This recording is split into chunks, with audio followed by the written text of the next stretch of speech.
and tax and private client practitioner, joins us to bring a common sense approach to money in a world of total insanity.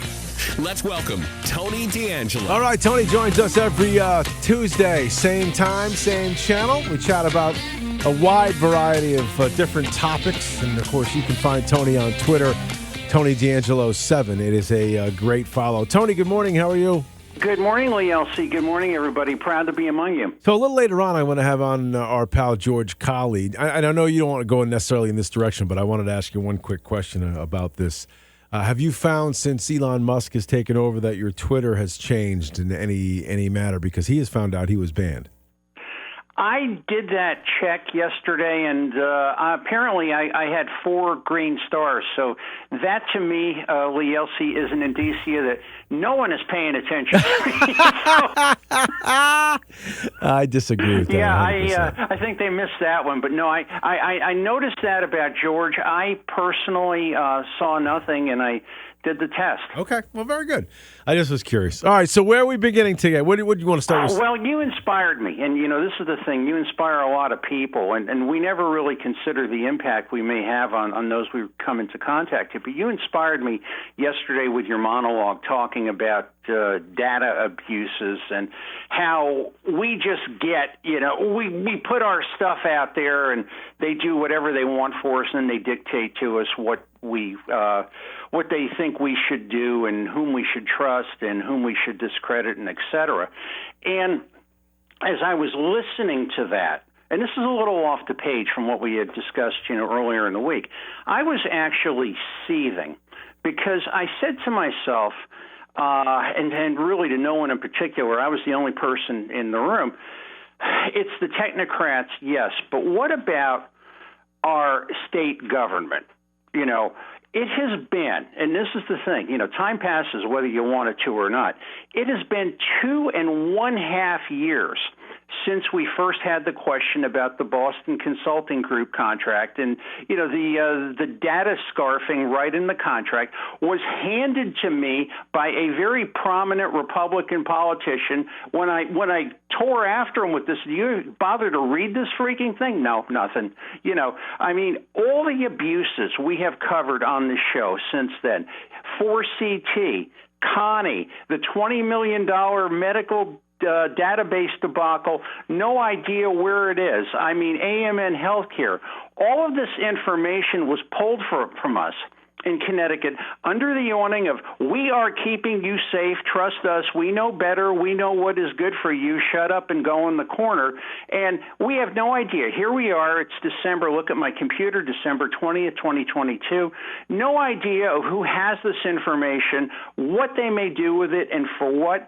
And no, I'm going to use the term gutless wonder politician, has ever asked this question publicly. Lee Elci, this is one of these situations where it's like one of the partners I used to work for years ago in the law firm in New York would say, imagination is not required here. And, think of all these wonderful federal protections. HIPAA, Section 6103 of the Internal Revenue Code, your right to privacy, who cares?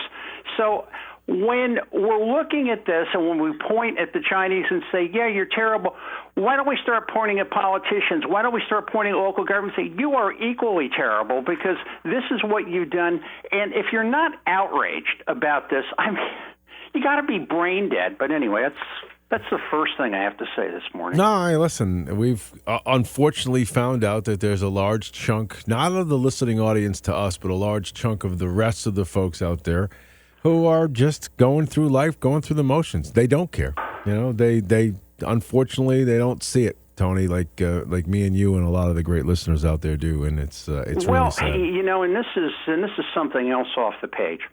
Yesterday we're talking before I came on, and you graciously allowed me on, and I went to my dentist who happens to be in Meriden. Long story, this is back when, I was down in New Haven a lot more, and it was like on the way to here. And it was the handout for Toys for Tots. And Lee Elci, kids, the line is going into the stratosphere, just people just waiting to get their toys. And, Kathy she had the appointment after me, and the thing that she noticed, she said, none of these people look grateful. And if not only that, when they got the toy, whatever the toy was that it was there, they looked like disappointed. Like, what? I didn't get the latest and the greatest. I mean, and this is not, to assault the welfare system, but it's this thing of, my government will take care of me. I don't care what happens. And I guess to your point, reaching all the way back to Monday, let's just make people so brain dead. Well, they'll just take whatever we give them, and we'll just continue to reign and rule. I don't know. Yeah. I mean, it was so noticeable. I agree. Tony D'Angelo 7 is his follow on Twitter. Check that out ASAP and be part of that whole movement. All right, Tony, where do you want to go first? Okay. Now, we've got our lovely people who are keeping us safe and protecting us. I hate to be so sarcastic, but it just sets something off in me. But Governor Ned Lamont and his watchfulness over us and the wonderful things he did during COVID and all this other kind of stuff. Remember a while back, I can't tell you the exact date, we talked about an Oak HCFT, that is his wife's portfolio company or hedge fund investment company, known as Cerebral. Now, Cerebral is started out as a celebrated mental health, telehealth kind of, like you look on an app, you're having difficulties, you meet with a doctor, you get prescribed drugs. Simone Biles was the poster person for this, and there's big announcements, and there are things on Twitter, pictures of Anne Lamott and Simone Biles.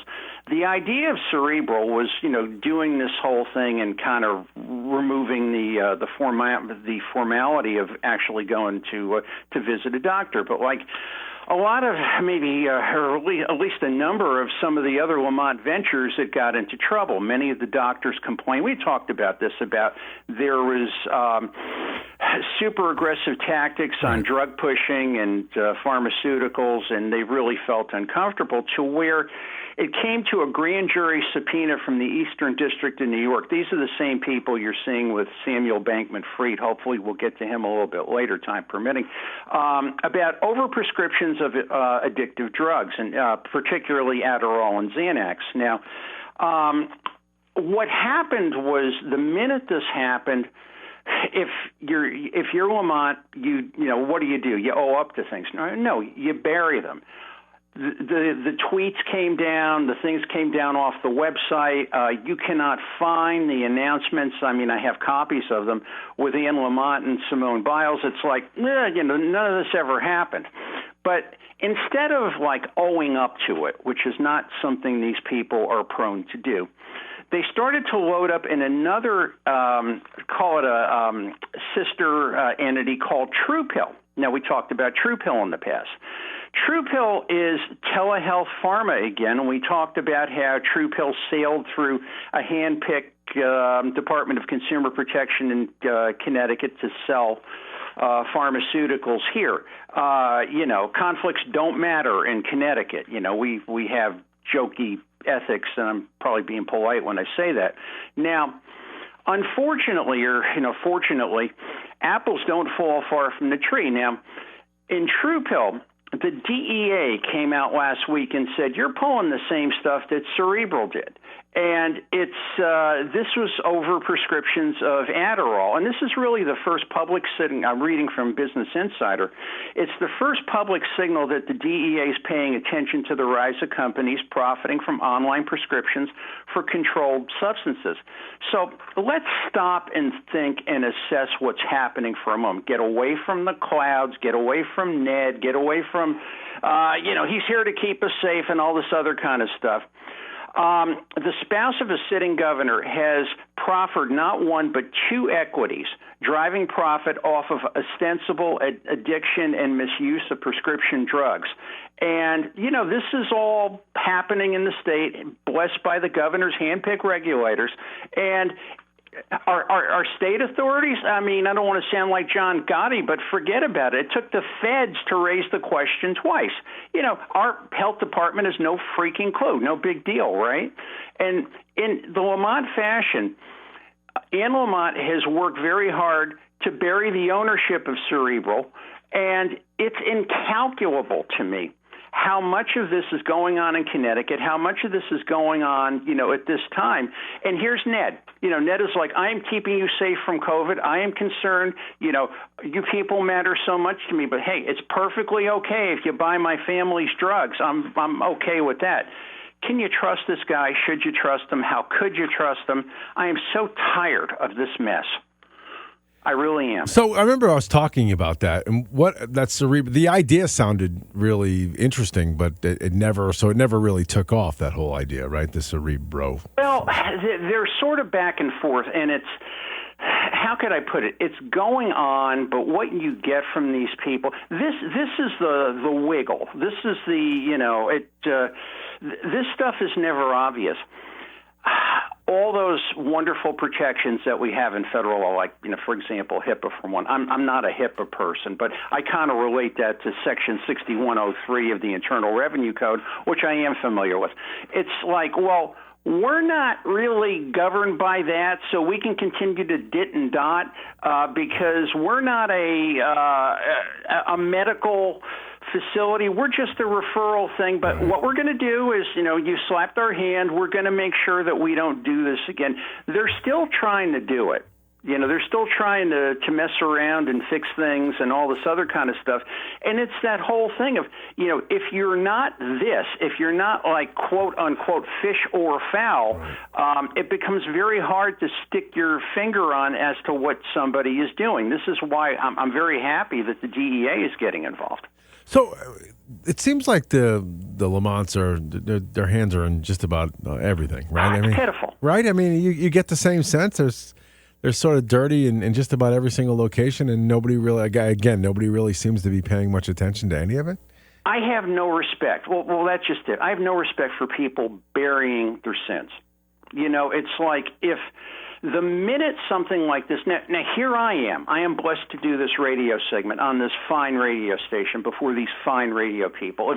Many times it's a place where I think, what am I doing here with these people? But all that said, I'm not being paid to do this. We have highly paid bureaucrats in our government that should have their finger on this, like boom, bang, immediately stop, literally what the hell is happening? And nothing. Absolutely, positively nothing. This is going on right now as we're speaking. Again, Tony D'Angelo joining us, Tony D'Angelo 7. If you guys have a question for him, you can always go on Twitter or you can email me. We'll try to get it to you that way. All right, you want to talk about digital currency? Before we get to that, I just wanted to mention this one thing. This is a recently very developing story on the same thing of here's our lovely government keeping us safe and all this. Is becoming more credible, and I will have information on this in the days to come, that these little pharmaceutical, druggy mental health things that are keeping us safe and doing these wonderful things are selling the information that they're getting to big data and big tech. It's like, well, we're not covered by HIPAA because we're not medical, so it's... That one I just looked at this morning. That could be a future subject.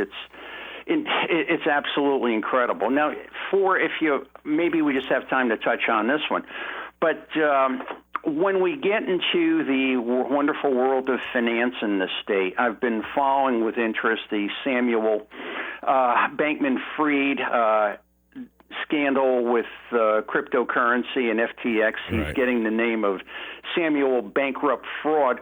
But nowhere in the Connecticut media or the political system or anything like that, other than what we may discuss here and, maybe several other places. Georgia's a great example of that. We don't consider the effects on our state as far as what all of this may mean. Now, the FTX was owed, or actually there is a subsidiary of the Digital Currency Group, which was what was supposed to be the former Lamont Equity, that was owed a ton of money, upwards of $575 million, into one of its subsidiaries called Genesis. And we've been pumping money into Digital Currency Group, and there's all these things you read about as well. They're good people, and they're going to keep the job promises and all this other stuff.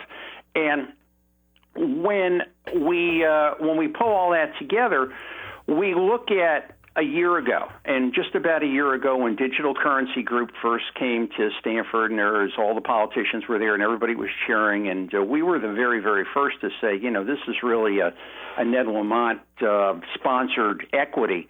And, how they got there, and this kind of led to the whole, this is the whole brouhaha, and Ned saying, Annie's going to Nashville, how dare you people do this to me?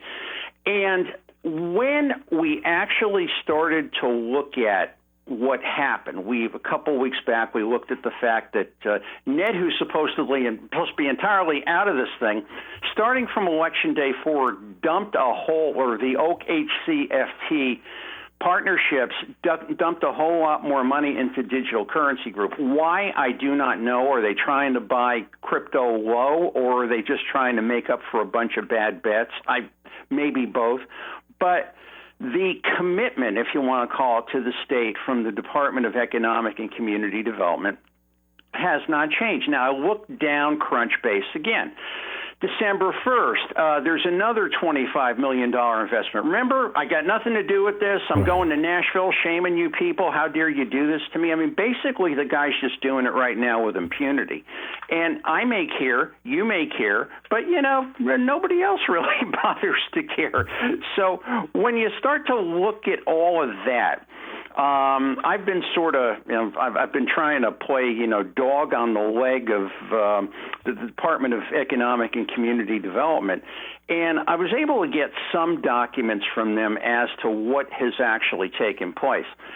They had this thing that you hear about as well. They're going to have 347 jobs, and David Lehman came out and shame on you people. How dare you say, and it's only if they make this commitment.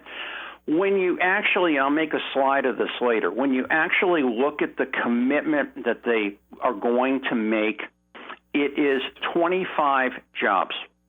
25 whole jobs. And what it is that it's a semaphore deal. So that if you make the 25 jobs, the unit is level of compensation. It's like the 347 jobs, that's aspirational. And I just shake my head. And it's like,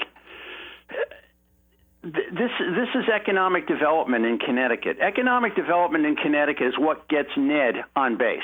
Right. And people say, "Oh, this is great." It's just, we just go ahead and do this stuff, and nobody really says anything. It just gets me very, very angry. But there's a lot more to this, and I'm going to be coming back probably next week. But it's. When these things are arranged, it's the same type of deal that they do, which is we will give you the grant. The grant is $5.5 million, but the grant is contingent upon you getting 25 jobs. 25 jobs at this level of compensation, which is a high level of compensation. That's your unit. But the way you work around that is you can do a little arithmetic. Pay the guys at the top some exorbitant amounts of money and go back to Ned making the investment, and he's getting his payroll paid when, he's buying crypto on the cheap. That's what it comes down to. Simple as that and just as difficult. So we're still buying crypto after this disastrous crash? This is what I said to myself last night standing in the shower. We'll always have crypto. We'll always have crypto, I guess, the way we'll always have sin. But basically, this younger generation is not going to get away from crypto. We will have crypto. We will, as far as what it is, how it's regulated, far beyond me to really consider at this point. But yeah, there will be a market for crypto, and people will be buying it. I think that this whole scandal is going to rid crypto from the earth, Lee Elci. I doubt it. Man, I really doubt it. That's incredible. Tony D'Angelo, follow him on Twitter. Tony, one last thing in 60 seconds or less. Any thoughts on Trump's NFTs selling out in less than an hour? It reminded me I needed to go back and look at my baseball cards in the storage. I don't get it, man. They're not even. You can't even hold these things. They're on. I'm not even going to try to figure it out. believe me, I guess if you go back to the Dutch tulip bulb, I mean, Barnum was right. I mean, it's the only thing I can think of. How does that improve your life? I'm bringing like Trump, love Trump, whatever. Yeah. If I want to look at Donald Trump, I can pull up a picture on the computer. I'm bringing back the pet rock. That's what I'm doing. All right.